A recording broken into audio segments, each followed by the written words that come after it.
राधे राधे प्यारे भक्तों। मकर संक्रांति गुप्त उपाय। भाइयों और बहनों, मकर संक्रांति कोई साधारण पर्व नहीं है। ये वह दिन है जब सिर्फ सूर्य नहीं बदलता, किस्मत भी करवट लेती है। शास्त्रों में कहा गया है, जिस दिन सूर्य देव अपनी चाल बदलते हैं, उसी दिन मनुष्य के जीवन की दिशा भी बदली जा सकती है। लेकिन अफसोस, आज लोग इस दिन को सिर्फ पतंग, तिलगुड़, पकवान तक सीमित कर देते हैं, जबकि सच ये है कि मकर संक्रांति साल का सबसे शक्तिशाली दिन होता है। आज मैं आपको एक ऐसा गुप्त उपाय बताने जा रहा हूँ जो देखने में बहुत छोटा है, लेकिन असर ऐसा कि 7 जन्मों तक पीछा नहीं छोड़ता। इतना गुप्त कि इसे न शास्त्रों में खुलकर लिखा गया, न ही किसी बड़े कथावाचक ने बताया, क्योंकि यह उपाय दिखावे का नहीं, शोर का नहीं, कैमरे का नहीं। ये उपाय सिर्फ मौन और भावना से जुड़ा है। अब ध्यान से सुनिए। मकर संक्रांति के दिन अगर कोई व्यक्ति चुपचाप बिना किसी को बताए गौ माता को एक विशेष वस्तु श्रद्धा से खिला देता है, तो उसके जीवन से धन की कमी, अन्न की तंगी, घर की कलह, पितृदोष, ग्रह दोष, वास्तु दोष धीरे धीरे अपने आप खत्म होने लगते हैं। ये कोई संयोग नहीं है। कहा जाता है कि 752 वर्षों बाद मकर संक्रांति पर ऐसा दुर्लभ योग बन रहा है जिसमें किया गया छोटा कर्म पीढ़ियों तक फल देता है।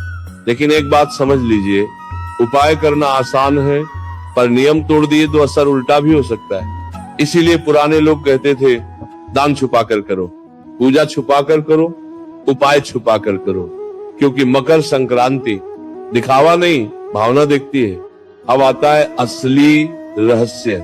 मकर संक्रांति के दिन ब्रह्म मुहूर्त में उठिए, स्नान कीजिए, मोबाइल मत देखिए, कम बोलिए, मन में सिर्फ इतना भाव रखिए, आज मैं कुछ ठीक करने जा रहा हूं, मांगने नहीं है। अब गौ माता को क्या खिलाना है, ध्यान से सुनिए, ये बहुत जरूरी है। थोड़े सफेद तिल, थोड़े काले तिल, गुड़ का चूर्ण, कुछ कच्चे चावल, थोड़ा सेंधा नमक, थोड़ा काला नमक, एक चुटकी शुद्ध देसी घी, सबको मिलाइए।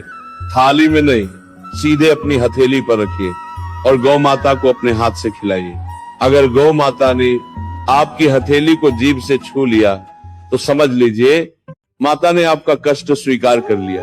ध्यान रखिए, कोई मंत्र नहीं, कोई इच्छा नहीं, कोई मांग नहीं, सिर्फ इतना भाव, जो होगा सही होगा। इसके बाद 3 नियम अपने आप लग जाते हैं। अन्न का अपमान नहीं, भोजन व्यर्थ नहीं, हर महीने चुपचाप किसी पशु या पक्षी को अन्न देना, बस इतना।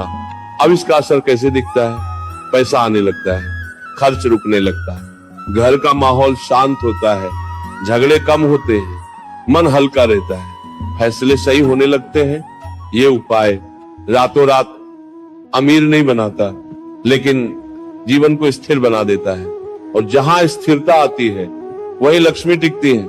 अंत में एक विनती, इस बात को हल्के में मत लीजिए।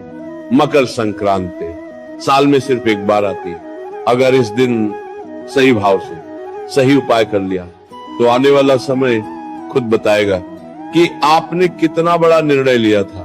वीडियो पसंद आए तो लाइक जरूर करें और कमेंट में जय मां लक्ष्मी अवश्य लिखें, क्योंकि मां लक्ष्मी भाव से प्रसन्न होती है, शोर से नहीं।